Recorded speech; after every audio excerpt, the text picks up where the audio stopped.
Hi, Vijapati. Hi, Vijapati. Very warm welcome to the channel. This is your educator Shipra Mishra and I hope you guys are doing fine. यार NTA के official circular की अगर माने और उनके कुछ महीनों पहले रिलीज किए हुए स्केड्यूल को हम फॉलो करें तो आपका एग्जाम 8th ऑफ मई से लेकर 1st ऑफ जून के दौरान कभी भी हो सकता है। अगर 8th ऑफ मई पे हम मान लेते हैं पहली शिफ्ट लगेगी, पहला पेपर लगेगा, तो आपके पास एक हफ्ते से भी कम का टाइम बचा हुआ है। एंड आई एम श्योर कि आपको एक ऐसी वीडियो ढूंढ रहे होंगे जहां पे आपको ये पता चल जाए कि कौन कौन से टॉपिक्स हैं जो मुझे करनी चाहिए, बिकॉज इंग्लिश का सिलेबस तो समंदर जितना बड़ा है। आई मीन अगर आप पढ़ने लगते हो तो एक एंट्रेंस एग्जाम की लैंग्वेज का सिलेबस बहुत वास्ट होता है। तो आज के इस वीडियो के अंदर आपकी इस प्रॉब्लम को मैं सॉल्व करने वाली हूँ, तो इस वीडियो को एंड तक आप जरूर देखेंगे। यार सबसे पहली चीज जो आपको ध्यान रखनी चाहिए वो ये है कि पिछले कुछ सालों में अगर एनटीए ने किसी चीज पे बहुत ज्यादा फोकस किया है तो वो है आरसीज। रीडिंग कॉम्प्रीहेंशन एक इतना इंपॉर्टेंट सेगमेंट है सीयूईटी इंग्लिश के पेपर का कि उन्होंने अपने सिलेबस में भी क्लियरली उसे मेंशन किया है। तो ऐसा तो बिल्कुल नहीं हो सकता है कि रीडिंग कॉम्प्रीहेंशन आपके पेपर में नहीं है। इनफैक्ट हो सकता है कि आपके पेपर में रीडिंग कॉम्प्रीहेंशन ज्यादा है। जैसे पिछले कुछ सालों में हमने सोचा कि यार रीडिंग कॉम्प्रीहेंशन 3 ही पूछे जाते हैं, बट 2024 में रीडिंग कॉम्प्रीहेंशन से 4 क्वेश्चंस बने थे। तो मुझे ऐसा लगता है कि इस साल भी 3 से 4 क्वेश्चंस आप रीडिंग कॉम्प्रीहेंशन से जरूर एक्सपेक्ट कर सकते हैं। 3 से 4 क्वेश्चन का मतलब है कि लगभग 15 से 20 क्वेश्चंस रीडिंग कॉम्प्रीहेंशन से आएंगे। जब आपको 50 कंपलसरी क्वेश्चंस करने होते हैं, ट्रस्ट मी, ये 15 से 20 क्वेश्चंस का सहारा बहुत होता है। तो अगर आप अभी इन कुछ बचे कुछ दिनों के अंदर रीडिंग कॉम्प्रीहेंशन की प्रैक्टिस लगाएंगे तो ये 15 से 20 क्वेश्चंस आपके लिए पक्के हो जाएंगे। 15 से 20 क्वेश्चन इंटू 5 कर लीजिए तो उतने नंबर आपके पक्के हो सकते हैं। लेट मी टेल यू कि रीडिंग कॉम्प्रीहेंशन के पैसेज का जो साइज है वो इस बार रिड्यूस किया गया है। 200 से 250 वर्ड्स के अंदर आपके पैसेज का साइज रहने वाला है और उसी साइज का आपका पैसेज आएगा और उससे जुड़े हुए लगभग 5 से 6 क्वेश्चन आपको एक पैसेज में देखने को मिलेंगे। तो आपको अभी फिलहाल के लिए जो भी आपके लेटेस्ट आर्टिकल्स हैं, अपडेट्स हैं, कोई पुराने लगभग 1 महीने के पुराने एडिटोरियल्स हैं, उन्हें जरूर रीड करना चाहिए अपनी कॉम्प्रीहेंशन स्किल्स बढ़ाने के लिए। एंड उससे भी ज्यादा आपको अभी फोकस करना चाहिए आपके प्रीवियस ईयर क्वेश्चंस और नए रीडिंग कॉम्प्रीहेंशन 200 से 250 वर्ड्स की वर्ड लिमिट वाले रीडिंग कॉम्प्रीहेंशन को ट्राई करने के लिए। ऑलराइट, अब रीडिंग कॉम्प्रीहेंशन तो डन है। इसके बाद में मैम दूसरी चीज मुझे क्या करनी चाहिए? देखो, इट्स नो ब्रेनर के वोकैबुलरी को भी सीयूईटी के लिए बहुत ज्यादा इंपॉर्टेंट माना गया है, but let me tell you सिर्फ वोकैबुलरी पे फोकस करना एक बेवकूफी होगी। क्योंकि देखो यार क्या होता है ना कि अगर आप सिर्फ वोकैबुलरी पे फोकस कर देते हो और ग्रामर को पूरी तरीके से भूल जाते हो और रीडिंग कॉम्प्रीहेंशन को पूरी तरीके से भूल जाते हो, तो मेरे ख्याल से वो बैलेंस जो एनटीए लेकर आना चाहता है वो बैलेंस आ ही नहीं पाता। एनटीए चाहता है कि आपकी कॉम्प्रीहेंशन स्किल्स भी देखी जाए, आपका वर्ड का पावर भी देखा जाए कि भैया आप वर्ड्स कितने जानते हैं, आपकी वोकैबुलरी कैसी है। अगर आपके सामने इंग्लिश में कुछ लिखा हुआ हो तो आप क्या उसे समझ पाएंगे? कोई इंग्लिश बोल रहा होगा तो आप समझ पाएंगे क्या? एंड देन आता है आपका ग्रामर, जो कि एक्चुअली आपके स्पोकन और रिटन इंग्लिश के लिए बहुत इंपॉर्टेंट है।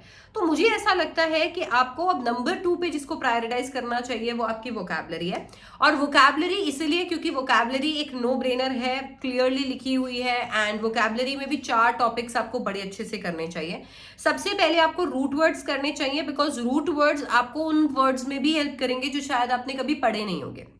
It is nearly impossible to learn each and every word, right? तो एक एक वर्ड को रीड करना बहुत मुश्किल है। तो मेरे ख्याल से अगर आप रूट वर्ड्स कर लेते हैं तो इससे फायदा ये होता है कि आप उससे बनने वाले सारे शब्दों के आसपास के मीनिंग्स का आपको अंदाजा रहता है। एंड जब आसपास के मीनिंग्स का आपको अंदाजा रहता है तो एलिमिनेशन से आप आसानी से सिनोनिम्स एंड एंटोनिम्स फाइंड कर सकते हैं या वर्ड मीनिंग्स फाइंड कर सकते हैं। तो root word should be your number 1 priority and then synonyms and antonyms. Again clearly लिखा हुआ है सिलेबस में तो पूछा जाएगा ही जाएगा। तो सिनोनिम एंटोनिम्स आपको अच्छे से करने चाहिए। अगर आपको वर्ड्स पता होते हैं तो उनके सिनोनिम एंटोनिम्स भी आपको काफी आसानी से मिल जाते हैं। बट कुछ ऐसे सिनोनिम एंटोनिम्स जो बार बार एग्जाम में आए हैं, अगर उन्हें आप कर लेते हैं तो मेरे ख्याल से आपके चांसेस बढ़ जाते हैं 50 आउट ऑफ 50 क्वेश्चंस करने के, बिकॉज एंट्रेंस एग्जाम के अंदर वर्ड्स और क्वेश्चंस रिपीट होते हैं। ऑलराइट, देन जैसे आपने रूट वर्ड्स कर लिए, सिनोनिम एंटोनिम्स कर लिए, you can start doing your one word substitutions and idioms and phrases. One word substitutions और इडियम्स और फ्रेजेस से भी बहुत सारे क्वेश्चंस बने हैं। इनफैक्ट अगर आप प्रीवियस ईयर पेपर्स उठाकर देख लेंगे तो कोई भी ऐसा पेपर नहीं है जिसमें इडियम्स या फ्रेजेस का क्वेश्चन नहीं है या वन वर्ड सब्स्टिट्यूशन का क्वेश्चन नहीं है। Having said that, I am not saying कि any other topic in vocabulary is not important. I am trying to say कि ये 4 टॉपिक सबसे ज्यादा इंपॉर्टेंट है। बाकी किसी टॉपिक से क्वेश्चन आए चाहे नहीं आए, पर ये 4 टॉपिक से आपको क्वेश्चन जरूर देखने को मिलेगा, बिकॉज पिछले सारे सालों में इन 4 टॉपिक्स पे क्वेश्चंस आए हैं। ये 4 टॉपिक्स अगर आप कर लेते हैं तो उसके बाद में जितने भी बचे हुए टॉपिक्स हैं उनकी सिर्फ प्रैक्टिस शीट्स लगाना वुड बी इनफ। देन आपको ग्रामर करना चाहिए, एंड जब हम ग्रामर पे आते हैं तो आपको सबसे पहले पार्ट्स ऑफ स्पीच करना चाहिए, क्योंकि पार्ट्स ऑफ स्पीच की मदद से आप आसानी से एरर वाले क्वेश्चंस कर सकते हैं, आपके कंप्लीट द फॉलोइंग सेंटेंसेस वाले क्वेश्चंस कर सकते हैं, basically fill in the blank वाले क्वेश्चंस भी आराम से कर सकते हैं। तो मुझे ऐसा लगता है कि अगर आप पार्ट्स ऑफ स्पीच कर लेंगे तो it is the base of everything. So वो एक बार सॉर्ट हो जाए, उसके रूल्स एक बार सॉर्ट हो जाए, देन टेंसेस कीजिए। टेंसेस सॉर्ट हो गया तो उसके बाद में आपके लिए active, passive and direct indirect speech piece of cake हो जाएगा। एंड ये 4 टॉपिक अगर आप कर लेते हैं तो आपका ग्रामर भी बहुत अच्छे से सॉर्ट हो जाएगा।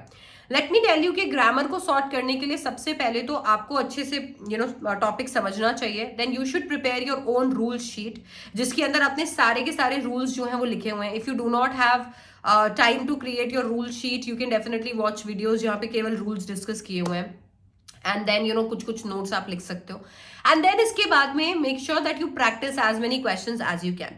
वोकैबुलरी स्ट्रांग होती है जब ज्यादा से ज्यादा रिविजन होता है। ऑफ कोर्स एमसीक्यूज बहुत हेल्प करते हैं, बट जितना ज्यादा रिविजन होता है उतना अच्छा है। आपकी ग्रामर तब ज्यादा स्ट्रांग होती है जब ज्यादा से ज्यादा क्वेश्चंस होते हैं। अगर आप बैठकर सिर्फ और सिर्फ रूल्स के रट्टे लगाओगे तो ग्रामर स्ट्रांग नहीं होगी। जितने क्वेश्चंस करोगे उतनी स्ट्रांग होगी आपकी grammar. So that is another thing. तो ये आपके कुछ टोटल 9 टॉपिक्स है आरसीएस को मिलाकर जो आपको करने चाहिए। लेट मी टेल यू, इनमें इतना ज्यादा टाइम नहीं लगने वाला है। आप आराम से 2 से 3 दिन के अंदर इन टॉपिक्स को कवर कर सकते हैं। अगर आपके लिए सीयूईटी एक सेकंड ऑप्शन है तब भी आप इनको करके जा सकते हैं। अगर आप सीयूईटी पढ़ चुके हैं एंड यू वर थिंकिंग कि यार मैं रिवीजन कहाँ से करूं और 3-4 दिन को अच्छे से कैसे यूटिलाइज करूं, तो अभी आप इन टॉपिक्स को पहले कर सकते हैं। एंड देन ऑफ कोर्स आपको प्रीवियस ईयर क्वेश्चंस लगाने चाहिए, not just for CUET. CUET से आपको आपके लेवल का पता चलेगा। आपको पता चलेगा कि अरे यार मैं 2022 में होता, 2023 में होता या 2024 में होता तो मैं कहाँ होता।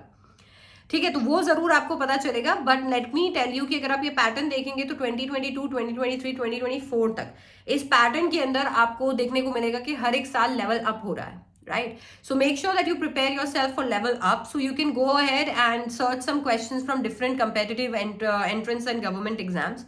कुछ कहीं पे कोई प्रीवियस ईयर क्वेश्चंस मिल रहे हैं, कोई प्रीवियस ईयर पेपर्स मिल रहे हैं, जस्ट स्टार्ट सॉल्विंग देम। तो वो एक बहुत इंपॉर्टेंट चीज़ है जो आपकी मदद करेगी। अच्छा, इसके साथ में अभी मेरे ख्याल से सीयूईटी में आपको क्या क्या पढ़ना चाहिए वो मैंने आपको बता दिया है। मुझे पता है कि इस टाइम पे आप लोग बहुत ज़्यादा डरे हुए होंगे, खास करके क्योंकि सीयूईटी का अभी सब कुछ ही आना बाकी है एंड आपका सीबीएसई का रिजल्ट भी सर पे है। तो यार देखो, सीबीएसई का रिजल्ट एक ऐसी चीज़ है जो जब अनाउंस होगा तो उसमें खुशी भी होगी, नर्वसनेस भी होगी, एक्साइटमेंट भी होगी, सब कुछ होगा। बट एक चीज़ है जो आपको बिल्कुल मिस नहीं करनी चाहिए और वो है हमारा celebration.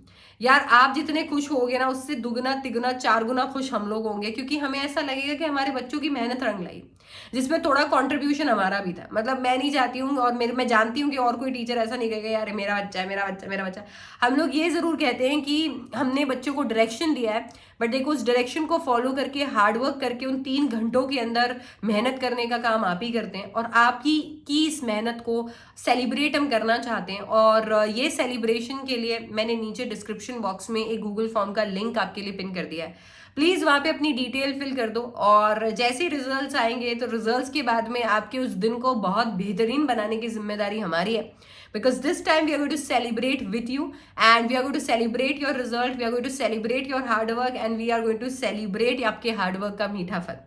Okay, so do not forget to check out the description box and fill all the necessary details so that हम लोग आपके साथ कनेक्ट करें and we can celebrate, एक जश्न हम मना सकें आपके रिजल्ट डे को और बेहतर बनाने के लिए।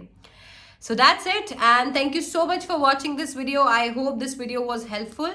फटाफट से चैनल को सब्सक्राइब कर दो, वीडियो को लाइक करो और अपने फ्रेंड्स के साथ शेयर करो जो रिजल्ट के लिए उदास है, नर्वस है, एक्साइटेड है at the same time end of course CUET को लेकर परेशान है।